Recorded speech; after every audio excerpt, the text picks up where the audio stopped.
گروهی هن که مجبورن یاد بگیرن چون دارن توی اونجا درس میخونن و باید یاد بگیرن که بتونن علم خودشون رو از آب بکشن بیرون. و سومین گروه هم که باز جزو گروه دوم، اونا مجبورن بخونن به خاطر اینکه کورسشون مثلا ایتالیاییه و مجبورن که بیان ایتالیایی بخونن تا بتونن امتحانشو پاس کنن و برن به سلامت، برن ویزا بگیرن. چیزی که بیشتر از همه من دیدم اینه که بچه هایی که دوست ندارن و هیچ علاقه ای ندارن گاهی اوقات به زور میان و گاهی اوقات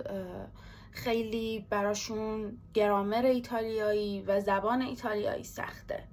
در حالی که برعکسش هم وجود داره که همه معلما از اون دسته بچه های بیشتر